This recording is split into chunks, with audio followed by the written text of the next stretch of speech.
Hey, it's Brendan, host of the Fusion Podcast. This week's best of comes compliments of Anthony.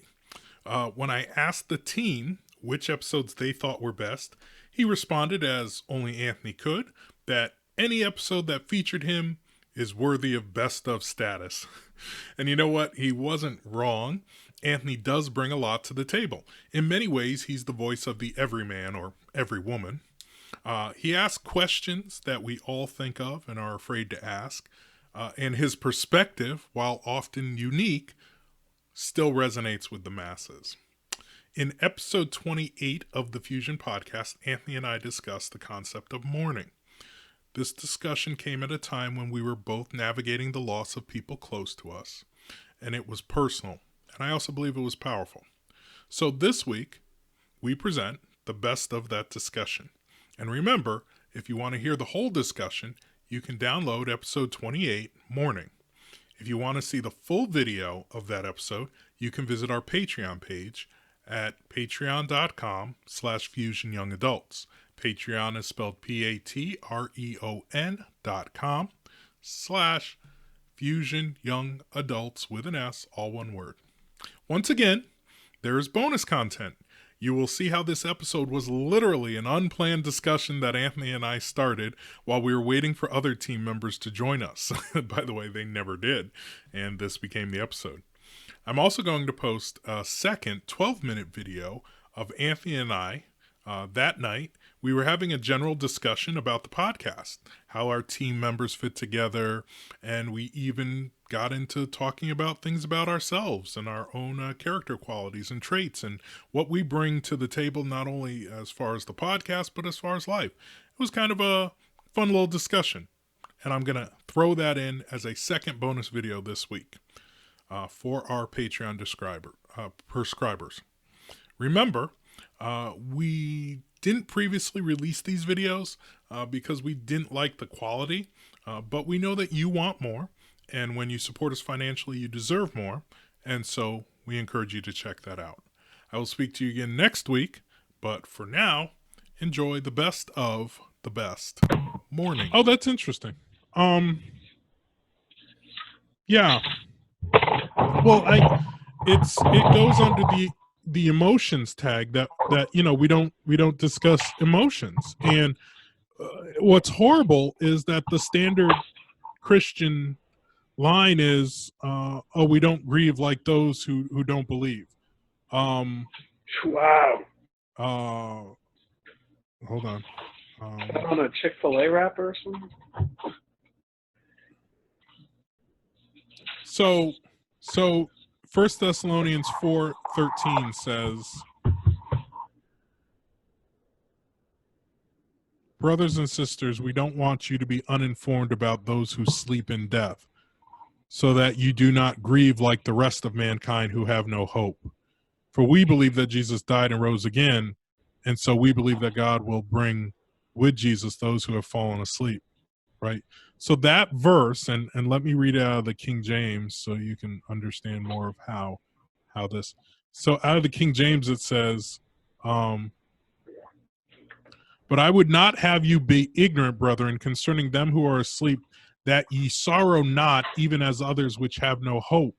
And so this verse of, we don't sorrow as those with no hope, has been so twisted that a lot of the teaching and usage of that would make you think that you shouldn't be mourning or you shouldn't be grieving.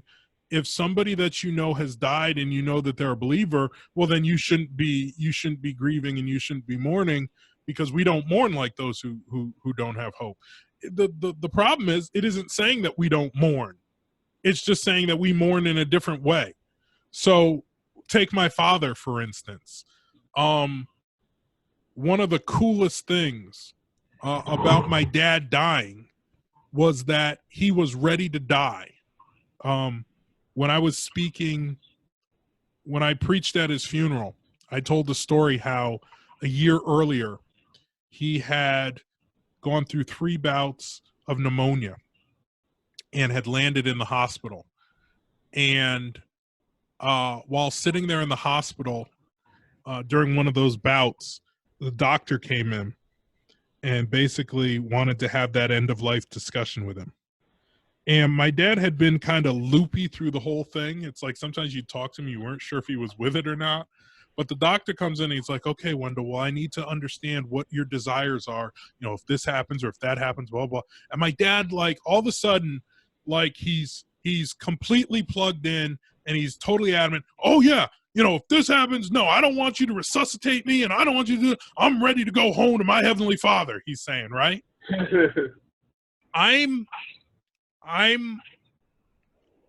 He could not, hearing him say that, hearing him be that adamant, be that focused, be that, was almost like somebody literally took a brick and hit me in the head. And I actually had to step out of the room, and I went into like another room and just started crying.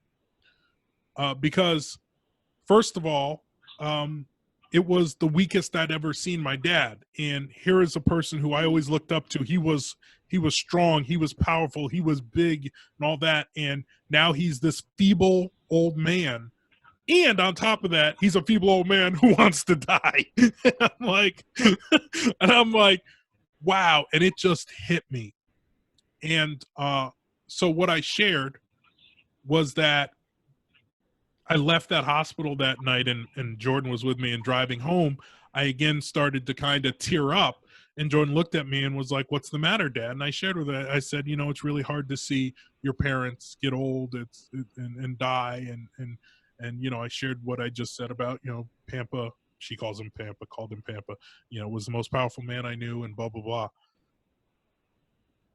A year later, when he actually passed, because it was almost a year to the day later when he actually passed, his passing was, I can't say it was a cool thing, but it was, I understood it. And it was like, there was this sense of me that was like, I'm so glad he finally gets to go where he wants to go. Because, yeah, his life for the past year has not been a life that we would consider a great quality of life. 3 days a week he's going to dialysis, and when he goes to dialysis, he loses a whole day because he's on this machine for 4 hours, and he's so weak when he gets off it that all he can do is sleep the rest of the day. And so he's becoming more and more immobile. He's becoming more and more susceptible to injuries and to all, and all he can see is heaven. It's like he sees the finish line and he just wants to get there. And I'm so glad that he finally got there, because now I know he's just thoroughly enjoying himself. That's what it means when it says, as those who don't have hope. It means I can look at my father's death and can have a sense of it truly was him going to where he wanted to be. And I'm so glad that the suffering is gone. I'm so glad that all that kind of stuff is gone. But with that all said, I still mourn. You know, I can still walk into a room and hear a sound and have it remind me of my dad, take me back to when I was a little kid, and I start crying and I start, right? So mourning is there another one of those emotions that often I feel like the church kind of overlooks and doesn't allow people to have, and doesn't acknowledge that mourning can go on for a long, long time. And that's what I was going to ask. Is like, you know, is there like a biblical time frame for mourning? No. Is there something? It's funny because I haven't looked at those scriptures in a while, but I remember, I'm pretty sure if you go back to the Old Testament, I think it was like 30 days they used to give for mourning back in the Old Testament, where like for 30 days they would just stop doing everything. And I don't know if that's exactly correct, but it was a long frame of time. It was much longer than the 3 days to 1 week that we do now. And not only that, you said they stopped everything. Yeah, they stopped everything. So it's not even the 2 hours that you get from those 3 days. What's interesting, I mean, everything you said I completely agree with, and as things that I felt myself, especially when I saw my grandmother die. Definitely wanted like at the end it was just suffering, very, very much so, Mm, suffering. And this woman would pray on her knees every night, so I knew where she was going. mm, And the same thing with my grandfather. The thing that's just I find interesting is like, and this is what I'm concerned about, is that almost this desensitization of death.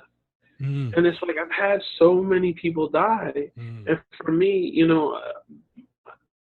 this is my third person this year that has passed away that I've known. mm, And then I was thinking about my grandfather's death and how, like, after coming from my brother's suicide, I don't know. I just don't feel it. I don't mm. feel it, and then I start wondering: is there something wrong with that, or is it that I just don't? That I'm confident in knowing that there's something better waiting for everybody, or is it that if this is life, and you kind of just have to deal with that reality? I was just going to say all of the above. Certainly, the way I experience death now at age 46 is so different than at other points in my life. Um, it's funny because since my dad passed, I haven't had to do a funeral. Um, but I used to always say when I was a pastor, I preferred doing funerals to weddings. And the reason why was because it was much more impactful, even as Ecclesiastes says, that when you're in a house of mourning, it makes you really contemplate life. And so I always knew when I spoke at a funeral that those words were really going to stick with people. And it always did bear out. I would have people come up to me years later and say, I'll never forget what you said at so and so's funeral, right? And I never had anybody do that with a wedding. Nobody ever came up to me after a wedding and was like, but I haven't done a funeral since my dad died. And one of the things that I realized over the past year, as I said, it's now been 2 years, was that I actually don't know if I could do a funeral because being in that house of mourning now is so different now. It's that old adage of once you've experienced it, it's so different. You can talk about this, that, and everything else, but until you've had your brother commit suicide, I can talk about suicide to you all day, and I can tell you all sorts of things. But brother, the stuff that you can share with me and what it's just so different. Um, and so I've kind of been glad that I haven't been a pastor because I don't know how I would handle things like funerals and all that now, going through a succession of not only my father's death, but other tragic deaths that we've dealt with in our family, my wife and that sort of Oh thing yeah. is just man, it's like it's real now. All of a sudden it's real. And so here's the thing, my emotions, it's like you said, they don't come every day. I mean, I went through a Yeah. time when my dad first died, I was almost like comatose. I almost had no emotion. And then one day I remember sharing with my wife, it was like I was going on a business trip, and I got held back. My flight got canceled at the airport, and I ended up having to stay at an airport hotel for the night. I went to bed. I had a dream overnight, and um my dad was in the dream, and I woke up in the middle of the hotel bawling my eyes out in the middle of the night. And it's like I hadn't even, up to that point, I'd barely cried over my dad's death or whatever. So the way it comes, and my wife with the death of her sister has been the same way. It's like you're just doing something, and some smell, some sound, some whatever. And so yeah, again, we need to acknowledge that as the church. We need to acknowledge that people mourn in different ways, and it takes literally forever. And there are those who will tell you, you never really get over it. You learn to go on with life, but you never really get over the fact that you have lost those closest to you. So I don't and know. and so and so I was thinking, I can't remember. I think it was maybe 2 episodes ago, and it was about like casting our emotions onto God Mm, and wondering like about like grief and stuff, and casting those onto God. And I started asking myself, like, am I really casting these emotions onto God, or mm, do I want to hold on to a little bit of it just to make sure that you know, I don't want to get rid of it all because then it'll be gone, and I need to hold on to it. I don't think. Go ahead. And so I really thought about that. I Yeah. really sat and thought about that, and it was like I obviously couldn't come up with an answer, but it just made me think like, you know, this is really interesting, and it's like sometimes we don't want to let go of that pain because then it's like then it becomes so much. It puts a bookend on it. There's a You finality have, to it. and you've said this before, because what I would say is I don't think that you ever do lose it. I think you can completely give it over to God and you still won't ever lose it. Um, um, but you've said something before. It had to go back to one of our earliest episodes. Yes, in fact, it was I think it was one on anger or something where you talked about how you are driven by, you know, the slights against you and all that. Um, and it's Doesn't sound funny. like me at all. Yeah, right. And that's my point. It's funny, and it sounded awesome in the podcast and all that, but there's a truth to that, and that truth isn't just for the anger. It can be for everything. That you're the type of person who always wants to have a little something to ruminate on. So if it's just a little touch of anger that motivates you in this area, and just a little touch of remorse that motivates you in this other area, or just a touch of mourning that motivates you, that's you, man. That's how you are. No, that can't be it. That cannot be it. You're saying me? I have flaws that I have to work through? Impossible. I say that because I recognize that in myself. As I said in the Emotion podcast, I am an emotional person, and I am far more driven by my emotions. My words, my actions, my deeds are far more driven by my emotions than I will ever acknowledge publicly. And those emotions aren't always appropriate emotions. Jealousy or resentment or just that little touch of, you know, I've always said this. For years I was the type, I didn't get mad, I got even, right? So it's like you can't have that attitude without holding on to a little something. And so that is all part of the processing of it. I don't think that, again, that you ever lose those emotions, because even mourning is an emotion, but that doesn't mean that those emotions have to rule over you. And that was the biggest thing that we took from the Cain incident, is that emotions want to rule over you. They can still be there, but they don't have to rule over you. And you can still have them and still act in appropriate ways. So you can still mourn and act in appropriate ways. You can still be angry or frustrated about something and still act in an appropriate way. You know? And I think the other conversation is that I guess what convicts me the most, and why I brought this up, is again, you know, third death I'm dealing with this year, and my advice is always very practical, never spiritual. And I think it's because something you said earlier about how, like, you know, even our mourning looks different and people mourn in different ways. And so it was for me the really strong, like I used to always, it's gonna all tie together. So I just remember looking at these people and being like, oh, you know, someone told me today, oh, it's the 11-year anniversary of my grandmother's death. And I'd be like, 11 years? Like, you're not over it? It's 11 years. And so when my brother passed away, it was about the third year that hit me the hardest. By far harder than when he actually died. And then I was like, wow, it's really true. Everybody does grieve in different ways. And I don't, you know, so for me to offer someone kind of emotional advice, I always felt like, well, you know, I don't know how you mourn. I don't know how you could possibly mourn. But so for me, it's always been like, well, hey, do you have the funeral arrangements done? You know, have you gone to a florist? Yes. Have you done this? Have you do the will? This is the program. Or do you want a program?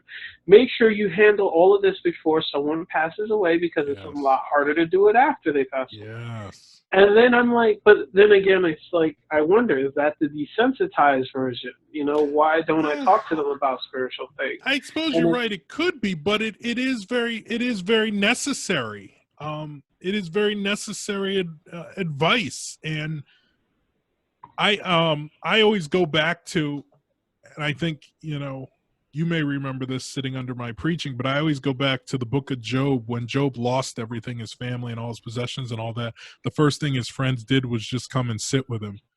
And like, so that's always just been my approach, is when people are going through it, when they're mourning or whatever, is to just let your presence just be there. Don't feel like you have to say something. Don't feel like you have to read a verse. Don't feel like you have to put your hands on them and pray.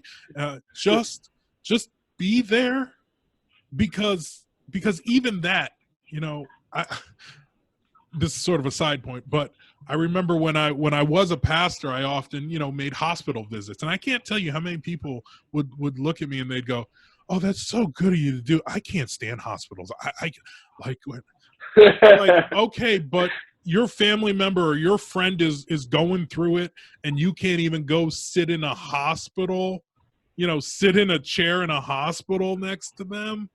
It's like, that's not right." So anyways, so Job's friends, they just came and they ministered through their presence, and then when they opened their mouth, it all went to hell. Yeah. You're a terrible person. See, that's me, man. I'm his friend. That's me. Hey, bro, I'm just here to sit with you. Now that I've sat with you, let me tell you about yourself.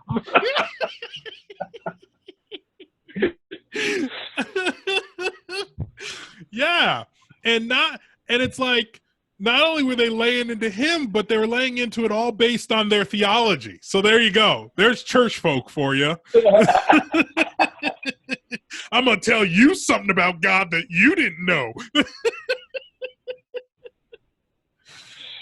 So yeah. But I don't think that it's a small thing to give that that practical advice about stuff.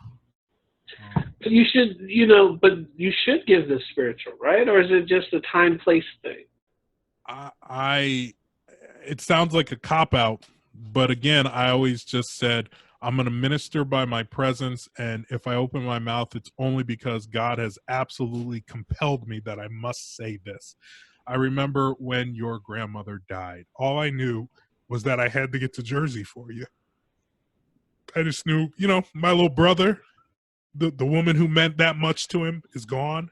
I got to get to Jersey for my little brother. So I had nothing planned to say, nothing planned to do. I just got in my car that day with my daughter, and we just drove to Jersey so I could be there, with no plans on what I was going to say or anything like that, and just knew I needed to be there. And that was Did it, you man. speak? Did I ask you to speak? I don't remember. No, you didn't. I'm glad you didn't, man. Glad you didn't. I should have. Yeah, hey, darn right you should have. I could have had some powerful stuff to say. But that was it, man. And like I say don't open your mouth unless you know that that God himself is compelling you to open your mouth to say what you're about to say, because otherwise you're probably just going to sound like an ass. And yeah, and I definitely have chosen those things carefully. In this specific situation, where I'm like, let's go, let's drive down there. It's gonna take 25 hours. Let's go, let's do it. I was like, just to be their presence, because you know all the other stuff. But then her best friend was like, listen, you can do so much more here. There's so much work that needs to be done here. Do that. And then I was like, you're right. That makes so much sense. And it's like, again, if you have that right perspective, then you're not trying to be the hero. You're not trying to be the savior. You're trying to be of service. Yep. And distinguishing that line is very necessary, and it's very hard because, like you said, we're very big emotional beings that act on emotion and impulse. And it's like, I just have to do this because I know I need to do something. But then it's like, okay, then what? Then what? Then what? And then the flip side is just knowing, like, for me, when my grandfather's death, it was like absolutely certain. This man was talking about if he beat prostate cancer, he was going to start a church. So, I knew that. And for me, he physically had died 2 weeks before he actually died. Mm, The man was shot, became feeble, like you said, very mm. strong. This man built an addition to his house, like, like just because he felt like it. So, like, all right, whatever. The same guy. I'm repaving the driveway for no reason in 90-degree heat in the summertime. And you're like, Uh, yeah, this guy believes in God, and I know this, and I'm so glad that his physical, he doesn't have to suffer anymore. mm, And it's like sometimes it's really, really hard to find that silver lining in people in death, mm, and especially when people talk about like babies and stuff like mhm, that. I haven't mhm, really faced that argument recently, but it's just like we don't know. We just don't know. mm. Don't know any, you know.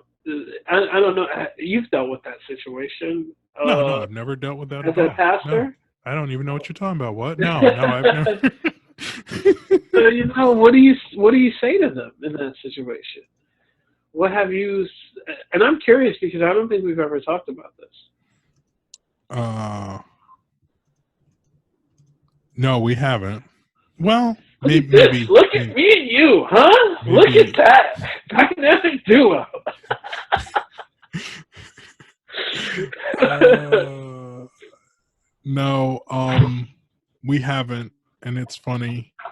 I don't even know if I should share this. When I was in seminary, I did a debate one time. One of our professors would let you choose what projects you could either write a paper or you could take somebody else in the class and do a debate on a topic with them or whatever.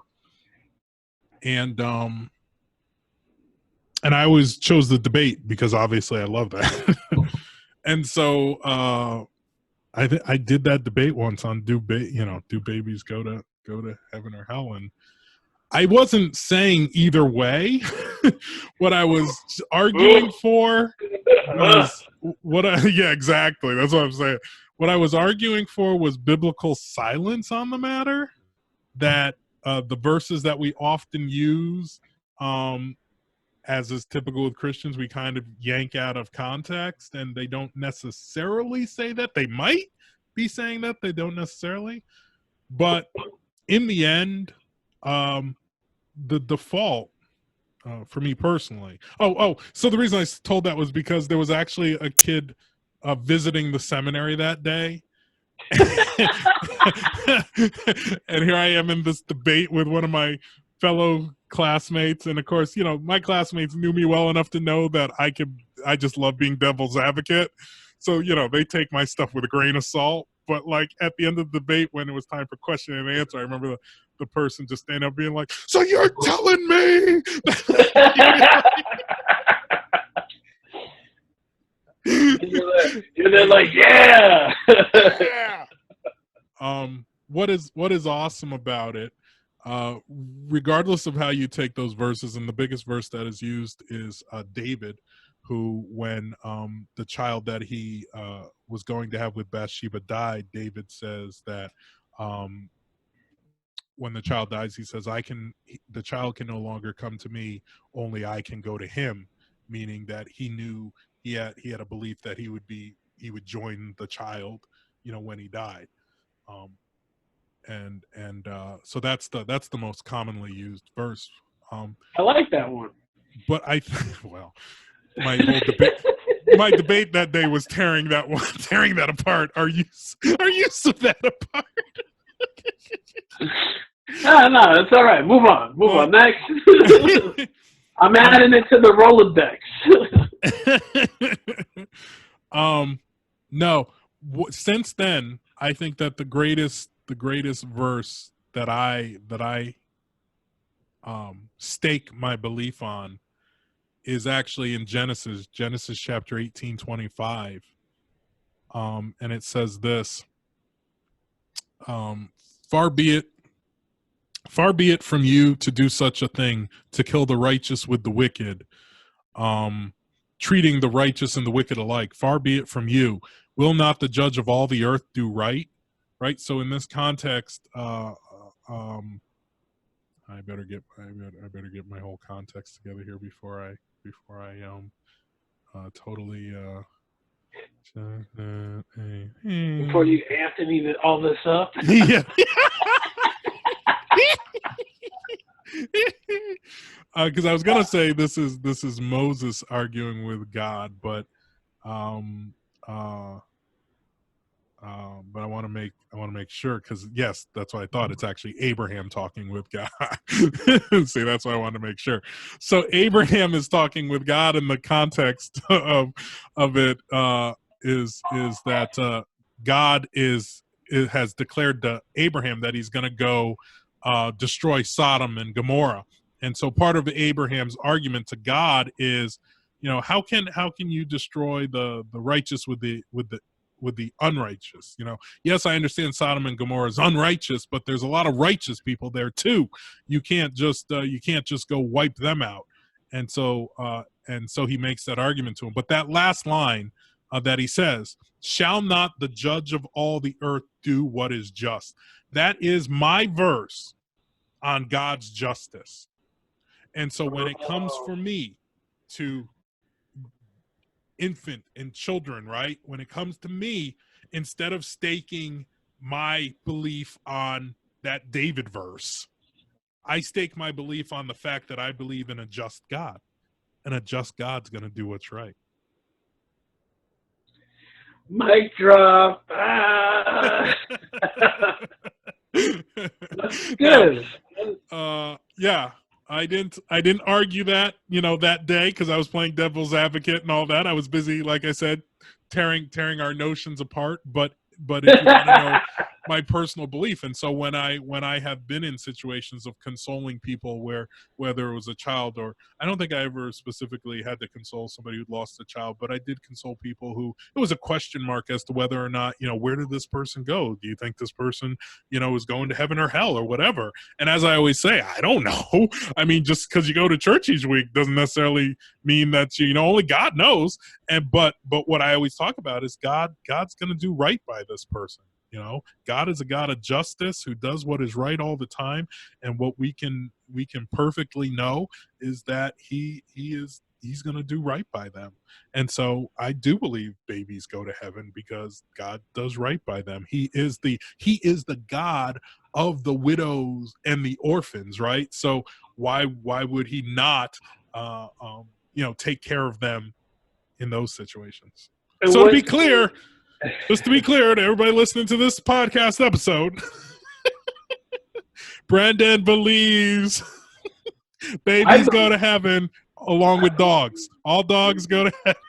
Oh, wow. Part 2, right? Because one.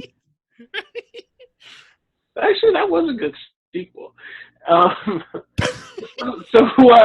What do they say though? Do they? I mean, it's obviously hard for them to accept, but like in that moment, does it make sense to them, or do they question further, or It's so interesting to me because I really haven't thought about even like the actual spiritual context of mourning and stuff. And the 3 funerals have been radically different. And I don't know, I've always felt like after being behind the scenes of funerals or knowing everything that goes on, it's like really theatrical. And it's not theatrical in the sense of like, okay, like we're putting on a show of celebration for this person's life, but theatrical in the sense we must have.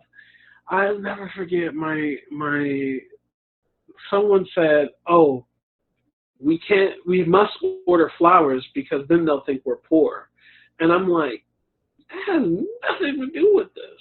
Nothing to do with this.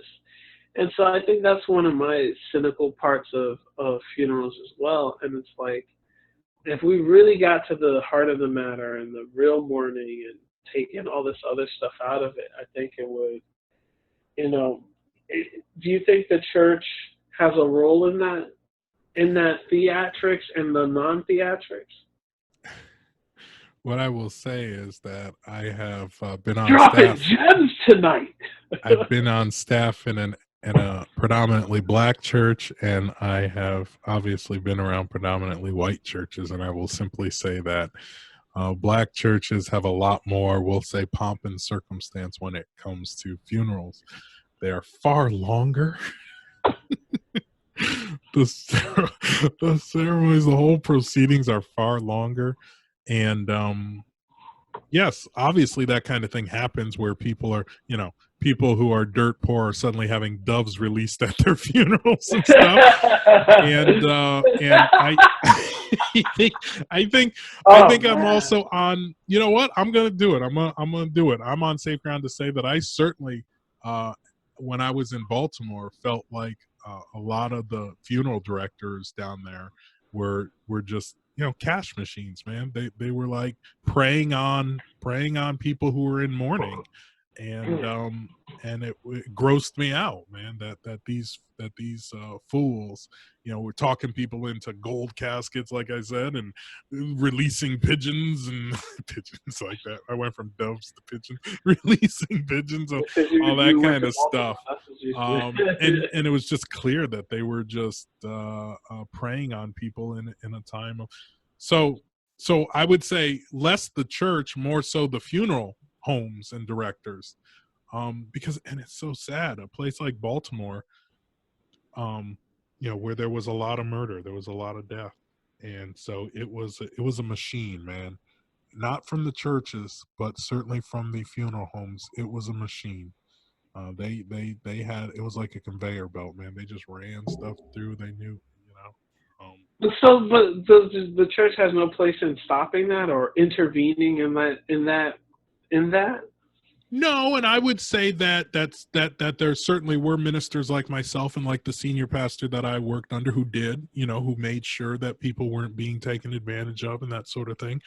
But in the end, you know, People even like with walking. all the funerals I did up here, I was just there. I ministered to the family, before the services. I visited with the families often, and spent time with them before the actual funeral service. But ultimately, like, it's like you're just you're just a part of it. I mean, we say that Mm. you're getting, a pastor to officiate and all that, but really you're just a part of it. And that was also part of me not wanting to make it about me. Like, I go to them and I want you to make this about whatever you want slash whatever you think this person would want. So if you really think grandmama wants the doves, then, and she put aside money for the doves, or you've got money for doves, let the doves go. By the way, they're Yeah, really half a pigeons. I'm telling dove. you, those are not doves. Those are pigeons. I remember with my brother's funeral, it was just all drama until I Yeah. stepped in and I was like, all right, I'm going to cut all the nonsense out. And for whatever reason, long story short, I get the program, and I'm like, why is there a live band? There's a live band for what? For why are there four solos? What is this? Who made this? And I'm like, absolutely not. Absolutely not. Well, Anthony, this is a funeral, so you gotta have this, you gotta have this. I said, a funeral for who? Half of y'all don't even like him. Like, come on now. This is ridiculous. I said, I let one of my cousins perform. I said, no live band. The pastor, there was, I think there was maybe three pastors that spoke. Mm-hmm. And I was like, I didn't even like that. But there was like the family pastor. Then there was like, our family has a big, church, whatever. And so, he's a Randolph. So he goes, hey, he's running late. And I said, okay, if he's running late, then his part is cut out. And they were like, who are you to say this? I said, I'm the eldest son, and I'm the one who decides. But I said, if that pastor really wanted to be here, he'd been here on He would time. have been here. Yeah. Yeah. So no, I said, this is not for us. Like Mm-hmm. my brother wouldn't have wanted this. Right. Sure as hell wouldn't have wanted this. And my mom and my father are grieving so much Mm-hmm. that they can't put a stop to you guys. Exactly. And this They was can't the say no. Yeah. black Christian side of my family. That's why it's always good to have that one person who remains I'll say remains level headed through the process, but can do that because so many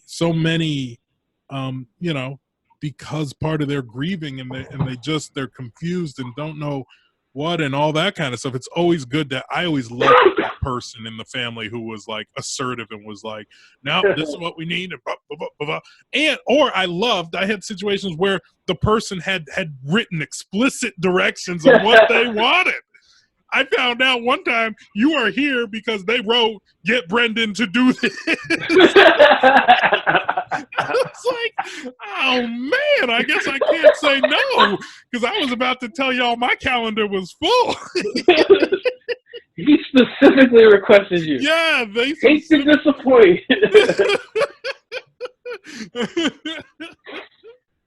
Yeah. So, so I like that when either the deceased is very has specific instructions or there's somebody in the family who is very much, that a personality of no, we this and this and this and that and that. So, yeah. It really is. I'm glad we did this because this was very therapeutic for me.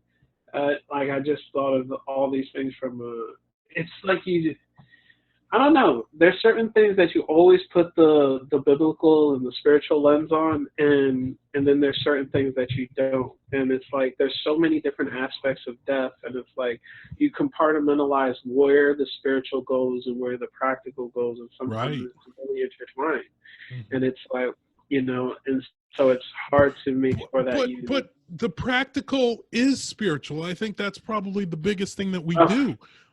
You should be making arrangements. You should be getting your house in order. I once I once heard okay. Oh man. Oh, sometimes I tell these stories. I'm like, I don't know whether I should tell them. So one of the things that is very big, especially in the Black church, is around Easter time doing Good Friday services where preachers preach on the 7 last words of Christ while he's on the cross.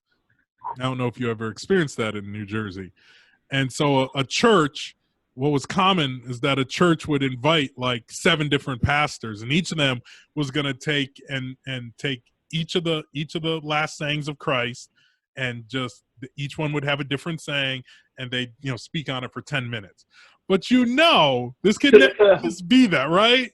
You put a bunch of black preachers on a pulpit, and half an hour later, we've gotten through, I thirst.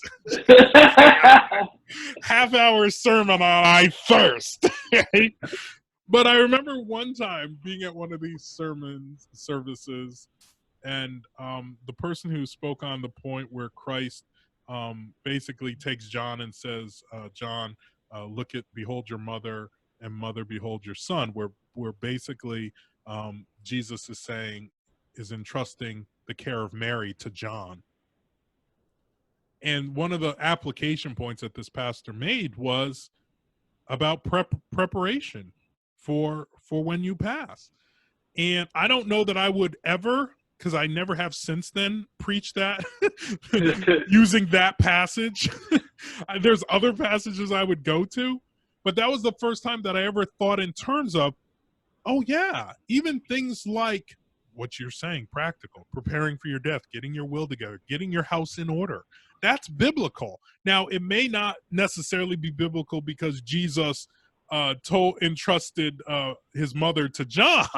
I don't know if we're pulling that application a little too far, but it certainly is biblical if you think of stewardship and the idea that we are supposed to be managing everything that we have, including our life, our time, and all that. And so, yes, there is a sense in which it would be bad stewardship to die and not have made, especially if you're older, to die and not to have made preparations for your going. There's a sense. I'm not going to call it sin, but to me, there is a sense in which it's not good stewardship. Especially, it's different if it's a tragic accident. But if you've been diagnosed with something and that you're dying or you're at an advanced age, and yet you refuse to get your house in order, to me, there's something wrong with that, and that is spiritual. I like that.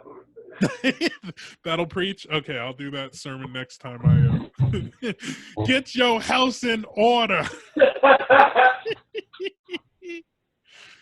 All right, man. Well, I will let you go. It's been an interesting discussion as always. This is a solid episode. You think it's a good episode? Yeah, I do. I think it's a solid episode. Yeah. Yep. All right. See? Look at that. Look at that. Just like that, we pulled an episode out of our asses. But it's quality. It's. I think this one's a banger. It's a compelling topic. And and it's very personal, coming from the standpoints of where you're coming from and where I'm coming from. It's very personal, so it's compelling and personal, which I do think are our best episodes. When they're both compelling and personal, then they're our best episodes. Yeah, and because I'm the GOAT.